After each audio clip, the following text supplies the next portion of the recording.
Guys, I'm here to talk about the motherfucking OG. Spider-Man is directed by Sam Raimi, director of Evil Dead 1 and 2, and my god, what a good job he does directing. It is crazy, but let's start with the subtle things. The score. I'm not too snobby about my movies. I'm not gonna sit here and be like, oh, well, the score doesn't match the tone of your film. No, fuck that shit. But in this movie, it has one of the most iconic scores for a character that I have ever heard of. Just listen to this.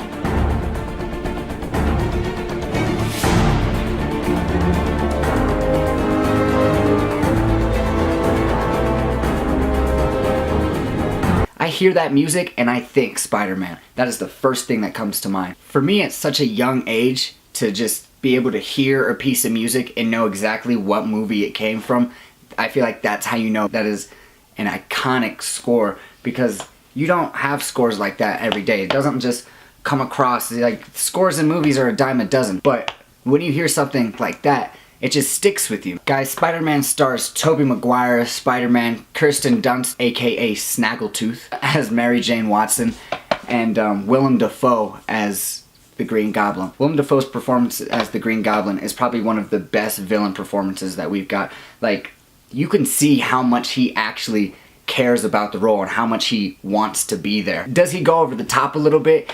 Yeah, but it's a very over-the-top movie. I love the way how he's kind of portrayed as like a Dr. Jekyll and Mr. Hyde sort of way. And not to mention that he's just downright creepy. Like that scene where they're having Thanksgiving dinner and he meets Mary Jane Watson for the first time and he's just staring at her like... Yeah, I've been looking forward to meeting you. Happy Thanksgiving, sir. Now, where is Peter?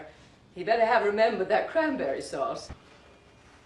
Oh, that's weird. I didn't know he was here.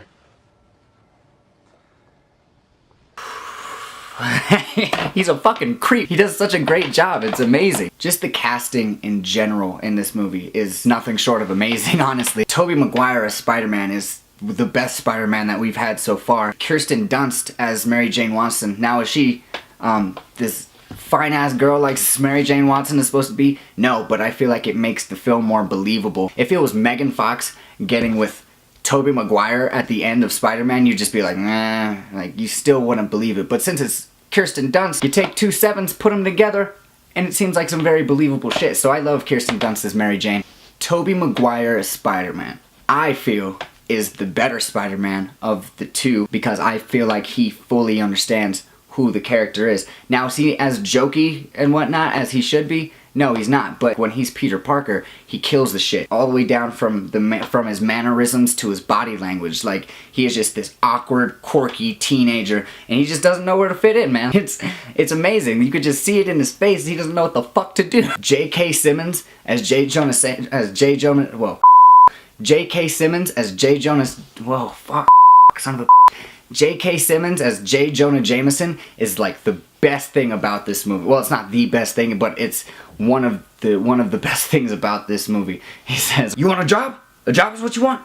I'll get you some nice meat. Some nice packaged meat." But I never said you have a job. Meat.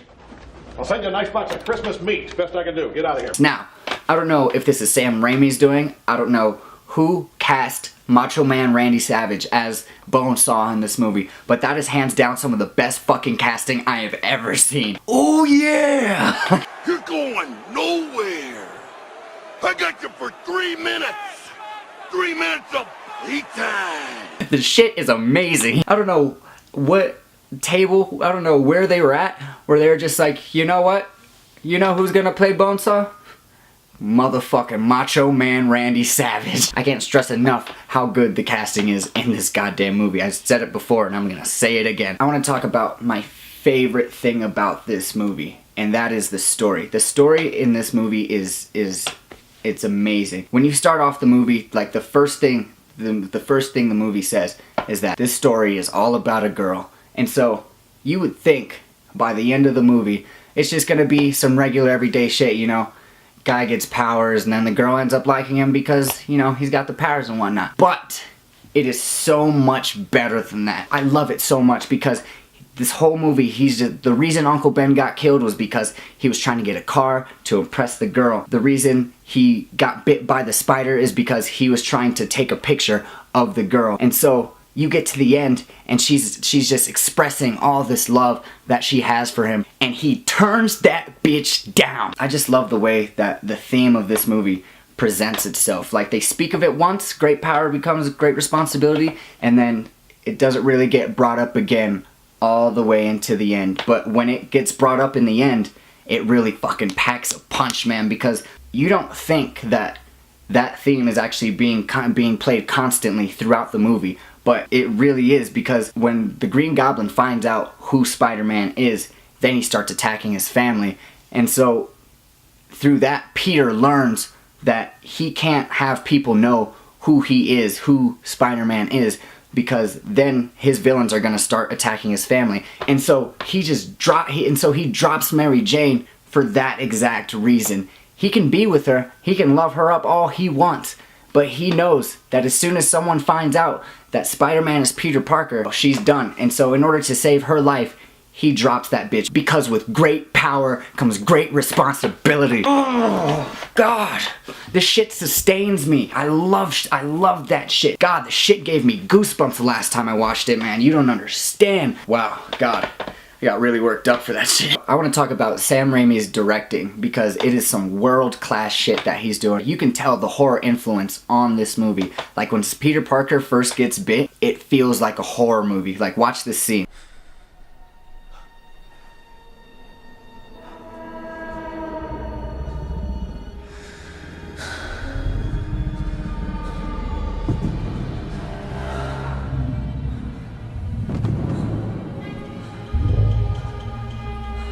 In this recombination lab, we use synthesized transfer RNA to encode an entirely new genome, combining the genetic information from all three spiders into these 15 genetically designed super spiders.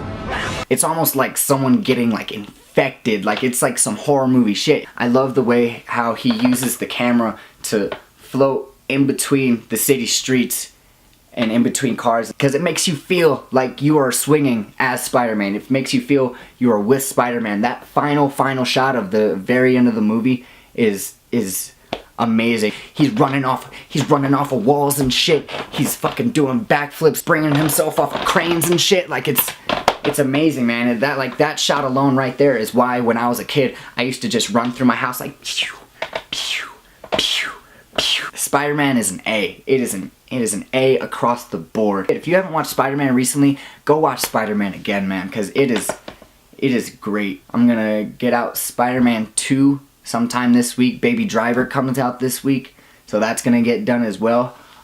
Like, comment, subscribe, do all the shits, and thanks for watching, man. I'm so happy that I was able to give you guys a good review, because these last 2 weeks have been rough. Like, fuck. But hey, it's gonna be a week of nothing but good reviews, so nothing but smiles all around. Thanks for watching, guys. Bye. It must be shitty to be Harry Osborn. His dad is just rich asshole. His girlfriend wants some spider dick. I'd want to kill that nigga too.